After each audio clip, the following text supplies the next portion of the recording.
Hello friends, welcome to my channel study for you. So guys, जैसा कि आज जो आपका एसएससी एमटीएस का 1 सितंबर के सेकंड शिफ्ट का एग्ज़ाम हो गया है दोस्तों, जिसका जो है मैं आपको बिल्कुल 100% एक्यूरेट आंसर के साथ जो है इस वीडियो में बताऊंगा। तो देख लेते हैं कि किस प्रकार के जो है आज आपके 1 सितंबर के सेकंड शिफ्ट के एग्ज़ाम में जो है प्रश्न पूछे गए हैं। उससे पहले एक बात और दोस्तों, कि जिन्होंने भी अगर चैनल को सब्सक्राइब नहीं किया है तो एसएससी एमटीएस एग्जाम से रिलेटेड पल पल की अपडेट के लिए जो है चैनल को सब्सक्राइब जरूर कर दीजिएगा। और बगल में ही आपको एक बेल आइकन यानी घंटे का निशान भी दिख रहा होगा, तो आप उसे भी जो है जरूर प्रेस कर दीजिएगा। तो चलिए वीडियो को स्टार्ट करते हैं। तो आपका पहला क्वेश्चन आया था कि प्लेइंग इट माई वे, ये जो है किसकी ऑटोबायोग्राफी यानी आत्मकथा है। तो देखिए, प्लेइंग इट माई वे ये जो आपका सचिन तेंदुलकर की ऑटोबायोग्राफी है, तो सचिन तेंदुलकर आपका यहाँ पे करेक्ट आंसर होगा। इसके अलावा मैं आपको बता दूं कि ये जो आपका प्लेइंग इट माई वे ये जो पुस्तक है ना, ये आपका 2014 में प्रकाशित हुआ था और 2014 में ही जो है सचिन तेंदुलकर को भारत रत्न से सम्मानित किया गया था। इसके अलावा बात कर ले अन्य प्रमुख खिलाड़ियों की ऑटोबायोग्राफी यानी आत्मकथा के बारे में, जहां से आपके टीसीएस के एग्जाम में प्रश्न पूछे जाते हैं, जैसे कि the test of my life ये जो है किसकी ऑटोबायोग्राफी है। तो देखिए, the test of my life ये जो आपका युवराज सिंह की आत्मकथा है। इसके अलावा सनी डेज की बात कर ले तो देखिए, ये जो आपका सनी डेज है ना, ये सुनील गावस्कर की जो ऑटोबायोग्राफी है। इसके अलावा बीटिंग द फील्ड ये जो आपका ब्रायन लारा की आत्मकथा है। A straight from the heart ये जो आपका कपिल देव की जो है आपका ऑटोबायोग्राफी है। इसके अलावा मैं आपको बता दूं कि हरियाणा हरिकेन के नाम से ही जो है ये आपके कपिल देव को जाना जाता है। और 1983 का जो वर्ल्ड कप हुआ था, जिसका विजेता टीम जो आपका भारत देश रहा था, उसमें जो है ये आपके भारत के जो है ये आपके कप्तान भी रहे थे। इसके अलावा a century is not enough ये जो आपका सौरव गांगुली की आत्मकथा है। इसके अलावा 281 एंड बियॉन्ड ये जो आपका बीबीएस लक्ष्मण की आत्मकथा है। गेम चेंजर जो है ये आपका शाहिद अफरीदी की ऑटोबायोग्राफी है। नो स्पिन जो है ये आपका शेन वॉर्न की ऑटोबायोग्राफी है। एस अगेंस्ट ओड्स की बात कर ले तो देखिए, ये जो आपका एस अगेंस्ट ओड्स है ना, ये आपका सानिया मिर्जा की ऑटोबायोग्राफी है। इसके अलावा ए शॉट एट हिस्ट्री ये जो आपका अभिनव बिंद्रा की ऑटोबायोग्राफी है। अनब्रेकेबल की बात कर ले तो देखिए, ये जो आपका अनब्रेकेबल है ना, ये आपका मैरी कॉम की जो है ऑटोबायोग्राफी है। इसके अलावा the race of my life ये जो आपका मिल्खा सिंह की ऑटोबायोग्राफी है। प्लेइंग टू विन ये जो आपका साइना नेहवाल की ऑटोबायोग्राफी है। गोल्डन गर्ल जो है ये आपका पीटी उषा की आत्मकथा है। इम्परफेक्ट की बात कर ले तो देखिए, ये जो आपका इम्परफेक्ट है ना, ये आपका संजय मांजरेकर की जो ऑटोबायोग्राफी है। तो ये सारे फैक्ट जो है आपको ध्यान में रखना है। नेक्स्ट क्वेश्चन आपका यहाँ पर आता कि 54 वर्षों के बाद संतोष ट्रॉफी का जो विजेता टीम है ना, ये कौन सा राज्य बना है। तो देखिए, अगर संतोष ट्रॉफी की बात कर ले तो देखिए, संतोष ट्रॉफी जो है एक आपका स्टेट लेवल का जो है फुटबॉल टूर्नामेंट है। और इस टूर्नामेंट की जो शुरुआत है ना, ये आपका 1941 में आपका इंडियन फुटबॉल एसोसिएशन यानी भारतीय फुटबॉल महासंघ के द्वारा जो है इस टूर्नामेंट की जो शुरुआत है वो किया गया था। और हाल ही में जो आपका 2022-23 का संतोष ट्रॉफी हुआ था, जो कि आपका 76वां संस्करण रहा था। और इसका जो फाइनल मैच है ये आपका कर्नाटक और मेघालय के मध्य खेला गया था। और फाइनल मैच में कर्नाटक ने जो है मेघालय को 3-2 से जो है वो हरा दिया था। और इसी के साथ कर्नाटक की टीम ने जो है 54 वर्षों के बाद संतोष ट्रॉफी का विजेता टीम जो है वो बन गया है। तो कर्नाटक आपका यहाँ पे करेक्ट आंसर होगा। इसके अलावा एग्जाम में एक प्रश्न और पूछा जाता है कि 2022-23 का जो संतोष ट्रॉफी है ना, ये कहां पर आयोजित किया गया था। तो देखिए, मैं आपको बता दूं कि 2022-23 का जो संतोष ट्रॉफी का जो आपका ग्रुप स्टेज का जो मैच हुआ था ना, वो तो आपका भारत देश में ही आयोजित किया गया था। लेकिन जो आपका नॉकआउट जो मुकाबला हुआ था ना, ये आपका सऊदी अरब में जो है आयोजित किया गया था। और ये पहला आपका मौका था जो कि आपका भारत से जो है बाहर जो आपका संतोष ट्रॉफी जो है वो आपका आयोजित किया गया था। इसलिए ये पॉइंट जो है आपको सबसे ज्यादा ध्यान में रखना है। पूछा जा सकता है कि 2022-23 का संतोष ट्रॉफी का जो फाइनल मैच है ये कहां पर खेला गया था। तो ये आपका सऊदी अरब में खेला गया था। तो ये फैक्ट भी आपको ध्यान में रखना है। नेक्स्ट क्वेश्चन आपका यहाँ पर आता है कि मित्र मेला एक जो आपका क्रांतिकारी संगठन था और इसकी जो स्थापना है ना, ये किसके द्वारा किया गया था। तो देखिए मैं आपको बता दूं कि मित्र मेला जो है एक आपका क्रांतिकारी संगठन था और इसकी जो स्थापना है ना ये 1899 में विनायक दामोदर सावरकर के द्वारा जो है ये नासिक में इसकी स्थापना जो है वो किया गया था। तो विनायक दामोदर सावरकर आपका यहाँ पे करेक्ट आंसर होगा। इसके अलावा मैं आपको बता दूं कि 1904 में मित्र मेला का नाम बदलकर जो है यह आपका अभिनव भारत सोसाइटी जो है वो कर दिया गया था। तो ये फैक्ट भी आपको ध्यान में रखना है। नेक्स्ट क्वेश्चन आपका यहाँ पर आता कि वसुंधरा दोरा स्वामी को किस नृत्य के लिए जो है 2019 में संगीत नाटक अकादमी अवार्ड से जो है सम्मानित किया गया था। तो देखिए वसुंधरा दोरा स्वामी की बात कर ले तो ये आपके भरतनाट्यम नृत्य से संबंधित है और इन्हें भरतनाट्यम नृत्य के लिए जो है 2019 में संगीत नाटक अकादमी अवार्ड से सम्मानित किया गया था। तो भरतनाट्यम आपका यहाँ पे करेक्ट आंसर होगा। इसके अलावा अगर भरतनाट्यम की बात कर ले तो देखिए ये जो आपका भरतनाट्यम है ना ये आपका तमिलनाडु राज्य का एक शास्त्रीय नृत्य है और ये जो आपका एकल स्त्री नृत्य है, यानी अगर एग्जाम में पूछा जाए कि इनमें से कौन सा एकल स्त्री नृत्य है तो ये आपका भरतनाट्यम है। इसके अलावा भरतनाट्यम के प्रमुख कलाकारों की बात कर ले तो देखिए पद्मा सुब्रमण्यम, अलारमेल वल्ली, यामिनी कृष्णमूर्ति, अनीता रत्नम, मृणालिनी साराभाई, मल्लिका साराभाई, मीनाक्षी सुंदरम पिल्लई, सोनल मानसिंह, वैजंती माला, स्वप्न सुंदरी, रोहिंटन कामा, लीला सैमसन और बाला सरस्वती, इन सभी का जो संबंध है ना ये आपके भरतनाट्यम नृत्य से है। तो ये सारे फैक्ट जो आपको ध्यान में रखना है। नेक्स्ट क्वेश्चन आपका यहाँ पर आता कि red earth and powering rain उपन्यास के लेखक कौन है। तो देखिए ये जो आपका red earth and powering rain एक आपका नोवेल है और इस नोवेल को जो है ये आपका विक्रम चंद्रा के द्वारा लिखा गया है। तो विक्रम चंद्रा आपका यहाँ पे करेक्ट आंसर होगा। नेक्स्ट क्वेश्चन आपका यहाँ पर आता कि तमिलनाडु राज्य ने हाल ही में इनमें किस पर जो है वो प्रतिबंध लगाया है, जहाँ पे ऑप्शन में आपका लॉटरी, सेकंड ऑप्शन में आपका जुआ और तीसरा ऑप्शन में जो आपका गुटखा दिया गया था। तो देखिए मैं आपको बता दूं कि अक्टूबर 2022 में तमिलनाडु विधानसभा ने जो है ऑनलाइन जुए के खेल पर जो है वो प्रतिबंध लगा दिया है। तो ऑनलाइन जुआ आपका यहाँ पे करेक्ट आंसर होगा। नेक्स्ट क्वेश्चन आपका यहाँ पर आता कि अनुच्छेद 29 और 30 ये जो आपका किससे संबंधित है। तो देखिए अनुच्छेद 29 और 30 की बात कर ले तो ये आपका कल्चरल एंड एजुकेशनल राइट्स यानी सांस्कृतिक और शैक्षिक अधिकार से संबंधित है। तो सांस्कृतिक और शैक्षिक अधिकार आपका यहाँ पे करेक्ट आंसर होगा।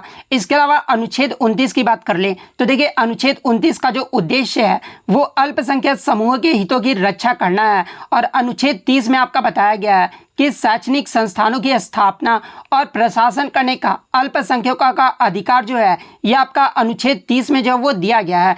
इसके अलावा मैं आपको बता दूं कि ये जो आपका अनुच्छेद 29 और 30 है ना एक आपका एक मौलिक अधिकार है और वर्तमान में कितने मौलिक अधिकार हैं। तो देखिए वर्तमान में जो है आपके 6 मौलिक अधिकार। वहीं अगर बात कर ले मूल संविधान में अगर पूछा जाए यानी जब संविधान बनकर तैयार हुआ था तो मौलिक अधिकारों की संख्या कितनी थी। तो देखिए मूल संविधान में आपके मौलिक अधिकारों की जो संख्या थी वो आपका 7 था, यानी संपत्ति का अधिकार जो था ना वो आपका मूल संविधान में जो आपका मौलिक अधिकार था। इसके अलावा मैं आपको बता दूं कि 44वां जो संविधान संशोधन हुआ था ना जो कि आपका 1978 में हुआ था और इसके तहत ही जो है आपका संपत्ति का जो अधिकार था जो कि आपका मौलिक अधिकार था और 44वें संविधान संशोधन के तहत ही जो है आपके संपत्ति अधिकार को अनुच्छेद 301 के तहत जो है इसे कानूनी अधिकार बना दिया गया है। तो ये फैक्ट भी आपको ध्यान में रखना और वर्तमान में आपके 6 मौलिक अधिकार हैं और वो 6 मौलिक अधिकार कौन कौन से हैं। तो पहला आपका समानता का अधिकार जो कि आपका अनुच्छेद 14 से 18 तक है। सेकंड आपका स्वतंत्रता का अधिकार जो कि आपका अनुच्छेद 19 से 22 तक है। सेकंड आपका थर्ड आपका शोषण के खिलाफ अधिकार जो कि आपका अनुच्छेद 23 से 24 तक है। फोर्थ आपका धर्म की स्वतंत्रता का अधिकार जो कि आपका अनुच्छेद 25 से 28 तक है। फिफ्थ आपका सांस्कृतिक और शैक्षिक अधिकार जो कि आपका अनुच्छेद 29 से 30 तक है। इसके अलावा छठा जो आपका मौलिक अधिकार है यह आपका संवैधानिक उपचारों का अधिकार है जो कि आपका अनुच्छेद 32 में है। तो ये सारे फैक्ट जो आपको ध्यान में रखना है। इसके अलावा मैं आपका मौलिक अधिकार की बात कर ले तो मौलिक अधिकार जो है ये आपका भाग 3 में है और इसके अलावा मौलिक अधिकार का जो वर्णन है ये आपका अनुच्छेद 12 से लेकर 35 तक जो वो किया गया है और मौलिक अधिकार को किस देश के संविधान से लिया गया है तो ये आपका यूएसए देश के संविधान से लिया गया है। तो इतने बात जो आपको ध्यान में रखना है। नेक्स्ट क्वेश्चन आपका यहाँ पर आता है कि देश बंधु के नाम से ये जो है किसे जाना जाता है। तो देखिए देश बंधु के नाम से जो है ये चितरंजन दास को जाना जाता है। तो चितरंजन दास आपका यहाँ पे करेक्ट आंसर होगा। इसके अलावा एग्जाम में जो है दीन बंधु के बारे में पूछा जाता है। तो देखिए दीन बंधु के नाम से जो है ये आपके चार्ल्स फ्रीड एंड्रयूज को जाना जाता है। तो ये फैक्ट भी आपको ध्यान में रखना है। नेक्स्ट क्वेश्चन आपका यहाँ पर आता है कि ओडीआई वर्ल्ड कप 2011 का ये जो फाइनल मैच है ना, ये किस स्टेडियम में आयोजित किया गया था। तो देखिए ओडीआई विश्व कप 2011 की बात कर ले तो यह जो आपका 3 देशों में आयोजित किया गया था, और वो 3 देश कौन कौन से थे। तो पहला आपका भारत, श्रीलंका और बांग्लादेश, ये 3 देशों में जो है आपका 2011 का ओडीआई वर्ल्ड कप जो है आयोजित किया गया था। वहीं अगर बात कर ले इसका जो फाइनल मैच है ये किस स्टेडियम में आयोजित किया गया था। तो देखिए इसका जो फाइनल मैच है ना, ये आपके मुंबई के वानखेड़े स्टेडियम में आयोजित किया गया था। तो वानखेड़े स्टेडियम आपका यहाँ पे करेक्ट आंसर होगा। इसके अलावा बात कर ले ओडीआई वर्ल्ड कप 2011 में विजेता टीम कौन रहा था। तो विजेता टीम जो है आपका भारत देश रहा था, और भारत के जो कप्तान रहे थे उस समय वो आपके MS धोनी रहे थे। वहीं अगर उप विजेता की बात कर ले तो उप विजेता जो देश है ये आपका श्रीलंका देश रहा था। इसके अलावा बात कर ले इसका जो पहला मैच है ये किसके मध्य खेला गया था। तो देखिए 2011 का ओडीआई वर्ल्ड कप का जो पहला मैच है ना, ये भारत और बांग्लादेश के बीच खेला गया था। और कहां पर खेला गया था। तो ये आपका शेरे बांग्ला नेशनल स्टेडियम है जो वो खेला गया था, जो कि आपका मीरपुर में स्थित है। नेक्स्ट क्वेश्चन आपका यहाँ पर आता है कि बृहदेश्वर मंदिर ये जो आपका किस राज्य में स्थित है। तो देखिए बृहदेश्वर मंदिर की बात कर ले तो इसे जो आपका राजा राजेश्वरम मंदिर भी जो वो कहा जाता है, और ये जो आपका तमिलनाडु के तंजौर में स्थित एक हिंदू मंदिर है। तो तमिलनाडु आपका यहाँ पे करेक्ट आंसर होगा। इसके अलावा मैं आपको बता दूं कि ये जो आपका बृहदेश्वर मंदिर है ना, ये आपके भगवान शिव को समर्पित है, और इसका जो निर्माण है वो आपका 1003 से लेकर 1010 ईस्वी के बीच जो है चोल शासक प्रथम राजा चोल के द्वारा जो है इसका निर्माण जो है वो करवाया गया था। इसके अलावा मैं आपको बता दूं कि ये जो आपका बृहदेश्वर मंदिर है ये आपका यूनेस्को की विश्व धरोहर सूची में भी जो है इसे शामिल किया गया था। और कब शामिल किया गया था। तो देखिए बृहदेश्वर मंदिर को जो है 1987 में यूनेस्को के विश्व धरोहर सूची में जो है इसे शामिल किया गया था। तो ये फैक्ट भी आपको ध्यान में रखना है। नेक्स्ट क्वेश्चन आपका यहाँ पर आता है कि वायुमंडल के किस परत में जो है मौसम परिवर्तन होते रहता है। तो देखिए वायुमंडल के जो आपका जो ये आपका ट्रोपोस्फेयर यानी जो क्षोभ मंडल है ना, इसमें जो आपका मौसम परिवर्तन होते रहता है। तो क्षोभ मंडल आपका यहाँ पे करेक्ट आंसर होगा। इसके अलावा मैं आपको बता दूं कि वायुमंडल के जो है आपके 5 परतें होती है, और वो 5 परत कौन कौन सी होती है। तो पहला आपका ट्रोपोस्फेयर यानी क्षोभ मंडल होता है, और देखिए ये जो आपका क्षोभ मंडल होता है ना, ये वायुमंडल का जो है सबसे निचला परत होता है। उसके बाद जो आपका समताप मंडल होता है यानी स्ट्रेटोस्फेयर, ये जो आपका वायुमंडल का जो है दूसरा सबसे निचला परत होता है। उसके बाद आपका मध्य मंडल यानी मीजोस्फेयर होता है। उसके बाद बाह्य वायुमंडल होता है यानी थर्मोस्फेयर होता है, और सबसे जो ऊपरी परत होता है ना वायुमंडल का वो आपका एक्सोस्फेयर यानी बरही मंडल होता है। तो ये सारे पॉइंट जो आपको ध्यान में रखना है। नेक्स्ट क्वेश्चन आपका यहाँ पर आता है कि अनुच्छेद 129 ये जो आपका किससे संबंधित है। तो देखिए अनुच्छेद 129 की बात कर ले तो ये आपका सर्वोच्च न्यायालय को जो है अभिलेख न्यायालय होने का अधिकार जो वो प्रदान करता है। यानी अगर दूसरे शब्दों में बात कर ले तो सर्वोच्च न्यायालय एक अभिलेख न्यायालय होगा, और उसके पास एक ऐसे न्यायालय की सभी शक्तियां भी होगी जिसमें स्वयं की अवमानना के लिए जो है दंडित करने की शक्ति भी जो है इसमें शामिल किया जाएगा। तो अनुच्छेद 129 का आपका ये करेक्ट आंसर होगा। नेक्स्ट क्वेश्चन आपका यहाँ पर आता कि भजन सुपारी ये जो आपके किस वाद्य यंत्र से संबंधित है। तो देखिए भजन सुपारी की बात कर ले तो ये आपके संतूर वाद्य यंत्र से संबंधित है। तो संतूर वो आपका यहाँ पे करेक्ट आंसर होगा। इसके अलावा प्रमुख वाद्य यंत्र और उनके वादक के बारे में जान लेते हैं जहाँ से एग्जाम में प्रश्न पूछे जाते हैं। जैसे कि सितार वादक की बात कर ले तो देखिए पंडित रविशंकर, उमाशंकर मिश्र, बुद्धादित्य मुखर्जी, विलायत खान, शाहिद परवेज और वंदे हसन, इन सभी का जो संबंध है ना ये आपके सितार वाद्य यंत्र से है। सरोद वाद्य यंत्र की बात कर ले तो अमजद अली खान, अलाउद्दीन खान, अली अकबर खान, विश्वजीत राय चौधरी, मुकेश शर्मा, बुद्धदेव दास गुप्ता, इन सभी का जो संबंध है ना ये आपके सरोद वादक से है। इसके अलावा संतूर वादक की बात कर ले तो शिव कुमार शर्मा और भजन सुपारी, इनका जो संबंध है ये आपका संतूर वाद्य यंत्र से है।